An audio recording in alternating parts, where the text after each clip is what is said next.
Good morning guys, on this very chilly Tuesday morning down at JWHQ. So today is the day we start some works on the Fiesta RS Turbo. So as you'll hear, it's got a bit of a fruity exhaust system on it now.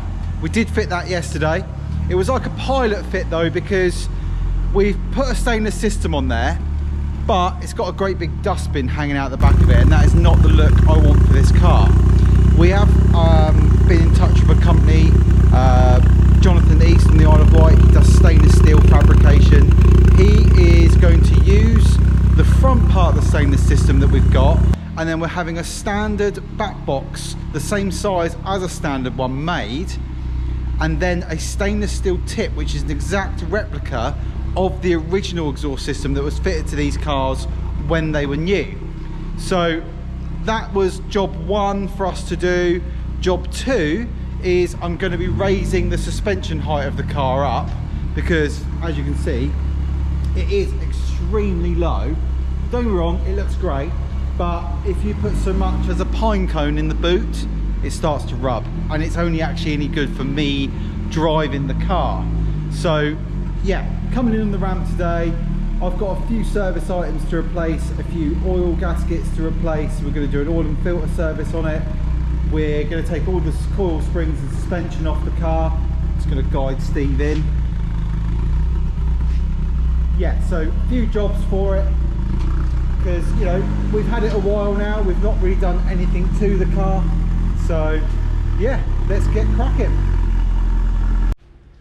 So car's into position. Now we up the very tricky task, because where it is so low, as you can see, the ramp only just clears. So we can get it in there, but we have to pick our positions of putting it on the ramp quite carefully, because there is only 4 points that it will definitely go on there, and there's no interference with the kit, being as it is that low.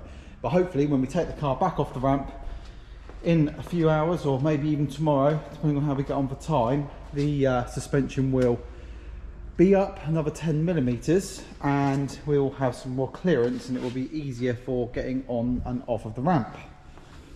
But underneath here, just want to talk about what we need to do under here. So as we know, it is a pretty standard car, but it hasn't had an engine rebuild, or the engine's never been out of the car. Certainly that's what the history says, because it's literally just a fully standard, well-serviced engine. But where it's been stood quite a while, a couple of the gaskets are letting by of oil. Now there is one right down the back of the engine here that houses the oil cooler, and behind the oil cooler we can see some oil running down. So there is a gasket which we've just ordered from Burton's. That should be here tomorrow, and with that gasket replaced, we're hoping that that oil leak will be then cured, because what's doing at the moment is it's running out the back of there when the engine's hot, it's hitting the drive shaft and it's flicking oil everywhere. The other leak we found, which you can see some remnants here, was the dipstick. The dipstick seal was slack. It was just literally, there was no interference fit there anymore, so the dipstick would literally just rattle out of position, and then oil would sometimes, under acceleration, come up and spray the back of the bonnet. So those two jobs need to be done. Also, I've noticed in colder weather, and we've been using it, the thermostat is definitely jammed, because the vehicle will not get hot, as in you will not get very hot water, and you won't get a very good heater. And then also what that's doing is, because the sensor that picks up the coolant temperature sender reading is obviously remaining quite cool, it's keeping the revs up, because it's telling the engine that it's not warmed up yet, when even though it is. So that's another job we're going to do, just the basics. Thermostat in there, oil and filter service. We're using some Valvoline 1040 fully synthetic, which means that is the most modern spec oil you would run in a standard turbocharged CVH. So we've got that coming. Also got a couple of standard oil filters coming, one for a spare, four Motor Company ones, again supplied by Burton's. So yeah, looking forward to ripping into it, getting these service items at least sort of fixed and done, stop it from leaking oil, raise the suspension up to where I want it to be, which was the plan from day one. Although it does look cool, it's basically undrivable with any form of passenger other than just myself being in there. So right, gonna put the camera down, get to work, get the car in the air, and I'll probably show you the rest of the oil leak positions when I get it in the air. Right guys, so she's on the ramp, wheels removed. I'm going to start off my repairs by taking out the legs so that I can get my new coil springs in. But I just wanted to point out just how tidy this old girl is. She is in good shape. Just have a look at the discs and pads are obviously new. There's not a single bit of lipping on them discs. Pads look to be in really good shape as well. So it's got these Spax Krypton gas, which are adjustable for firmness, but not obviously for ride height. I really like these traditional suspension. I think they're perfectly ideal suited to a road car. So that is why I'm not going to put coilovers on this vehicle. But we are going to get rid of these springs, which seem to make it sit very low on the floor. They are a minus 35mm ride height reducing spring. They are a Spax one, and we're going to go to a minus 25, which should hopefully give us an increase in ride height of obviously 10mm, which is exactly where I think this will sit nice and drive well.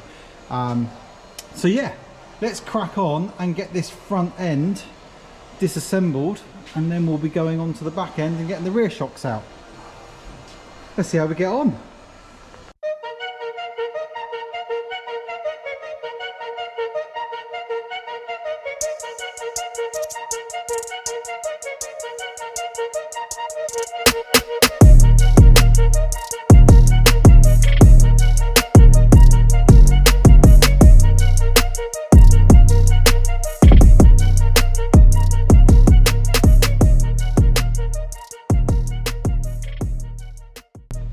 Okay, so just stripped out the rear carpet to expose the strut top mounts on the back, and discovered just how beautiful this car is. Like, look at all of the metalworks in there, look. It's just lovely. Even got its original build sheet from the factory still taped in the floor.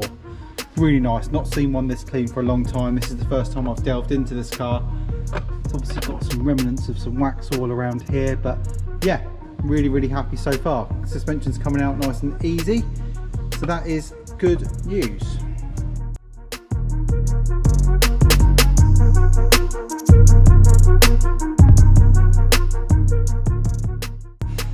Right, so good news. All of the suspension came out of the car really easily. No seized bolts, happy old job. So all I need to do now is I'm going to take all of the legs down to my friend Ian at the works, as he's got a nice set of spring compressors.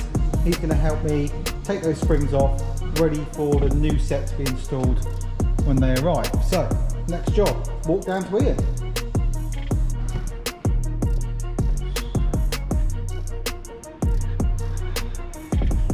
Luckily he's not very far away.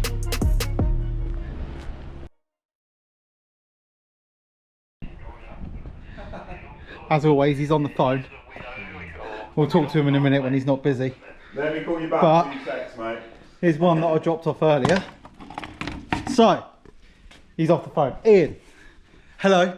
Hello, Say mate. hello to everybody. So basically, Ian has spring compressors and he's going to take these apart for me because I don't have a very good set.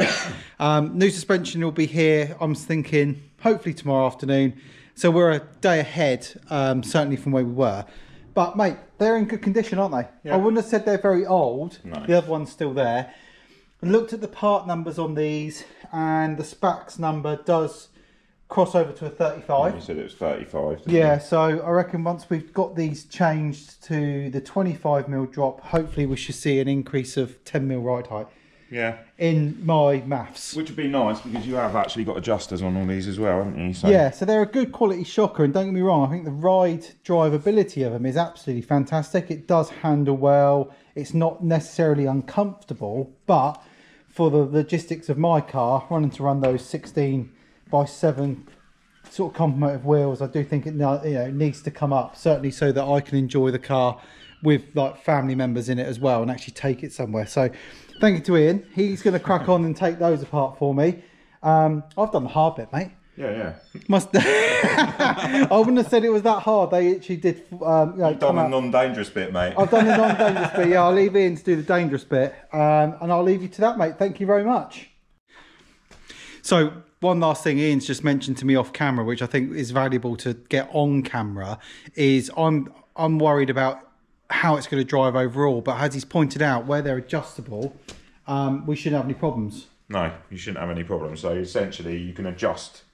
These have got adjusters on them for people that don't know. I don't want to teach people to suck eggs, but these have got adjusters on them which adjust the rate of the shock absorber inside. So it adjusts the rebound rate. Rebound is how quickly the shock absorber pushes out when it's compressed. So I could probably make it quite comfortable for road. So yeah, we've already checked these on the lowered springs anyway. And even on the stock, adjusters are all free. Yeah, even on the stock wheels, they're quite close, aren't they? Because you've got spacers. So the rear, especially, has been set quite hard, which wasn't uncomfortable, was it? It wasn't horrendous. I mean, driving down our lane here, it's not the best, but with the raise in it, we can then readjust, soften the shock, so you get that little bit more travel, and it's not as aggressive on the rebound. So they're adjustable to a point. Obviously, not ride height, as we know. They're not they're not a coilover. But I didn't want to run a coilover, so I was quite happy that these were with the car because these are an expensive outlay nonetheless. So no, thanks, mate. I look forward to getting them back later on. So that's lunch owed to Ian because obviously he's doing that for me.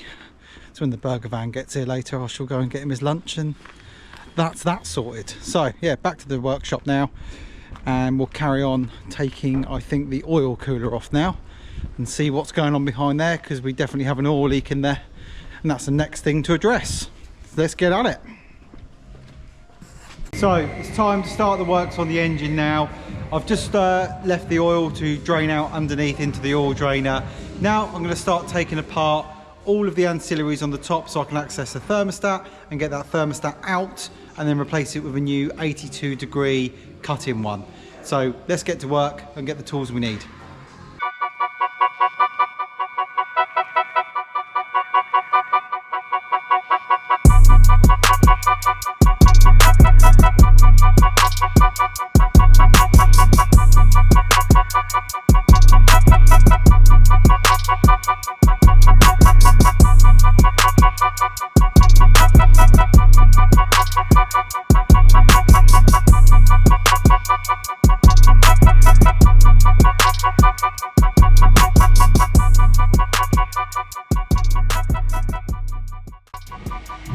So thermostat in hand, just going to take the retaining clip out.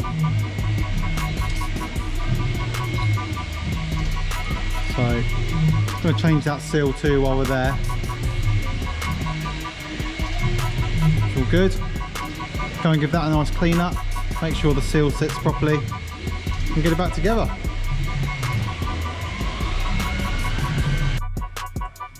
Okay, so clean the surface of the head, kind of really lovely. Removed all the old gasket, same for the thermostat itself, all remains of the gasket are gone. And then I found a boo-boo, went to the box for the thermostat, and even though I asked for a gasket, there is not one in there. So I'm going to go and consult the spares department upstairs and see if I've got one in an old headset for a CVH, and hopefully there is one up there, otherwise this is paused.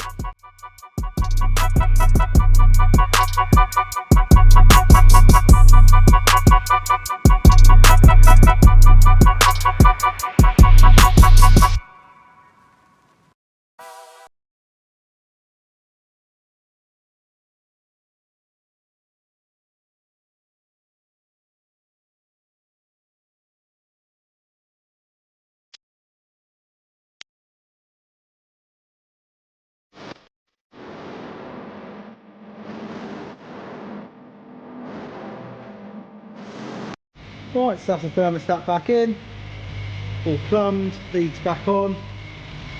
Next job is the oil cooler gasket, so let's get at that. Hopefully there won't be too much antifreeze left in it because a lot's drained out of the engine now where we've changed the thermostat. So get the car back up in the air and see if we can access this turbo cooler. So oil filter's off. Now I need to undo that bolt in the middle of the cooler, pull the cooler off and check out the seal behind it and see if that is causing our issues. I think it is, but I've got a new one, so we'll replace it anyway.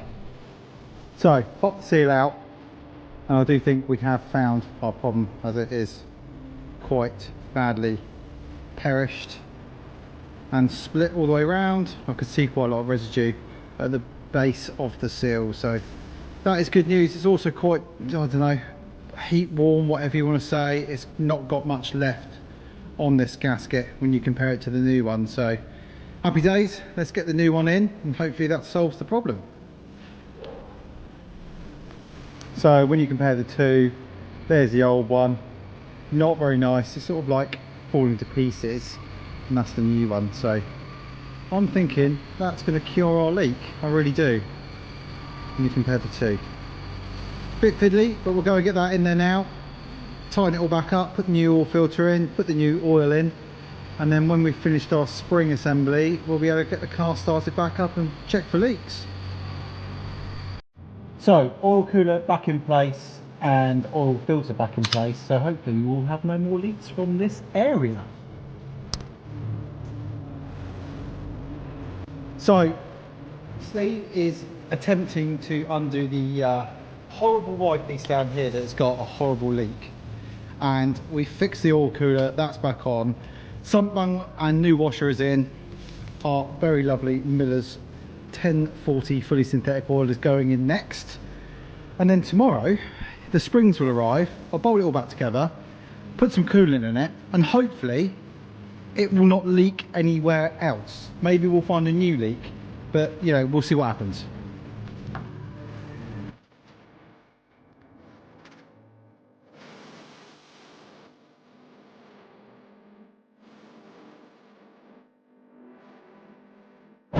So pulled this piece out and it is in good condition. There's no splits on it. We think we found a little bit of a deterioration on one of the pipes, so we're going to sort that out now and then refit this.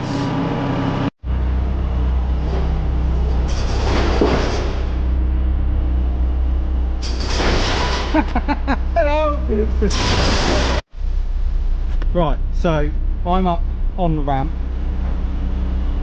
above ground while they're checking for leaks, and I'm watching the stats on the car to see if it's going to get overheated or hot while they're checking for leaks. But so far my fast idle is now fixed because the water is flowing around all of the engine because of the thermostat replacement. So now we've got a nice settled idle, which was the first thing I wanted to fix, and now because I've fixed all the leaks and the thermostat's in there, it's all good. So we're just running it up to temperature. They're doing some visuals underneath while I'm sat up here perusing my workshop from some height. But so far, fingers crossed, all good. Unfixed Fiesta so far. Let's hope so anyway. I'm just waiting for that little needle there to creep up to the middle of norm, hear the fan come on, and if we've got no leaks, we've done well.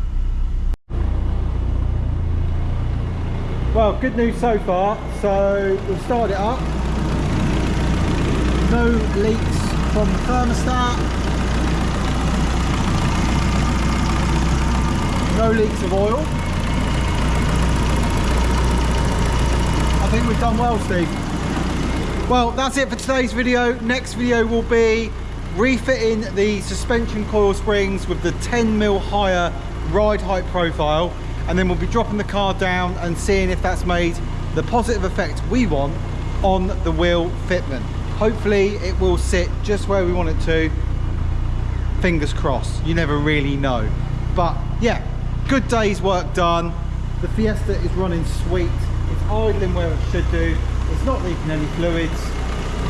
Time will tell after a test drive to see if any oil is going to force its way out, but I'm hoping not. Hope you've enjoyed this video. We'll see you in part 2 when we refit the suspension to the car, and fingers crossed it sits where we want it to be.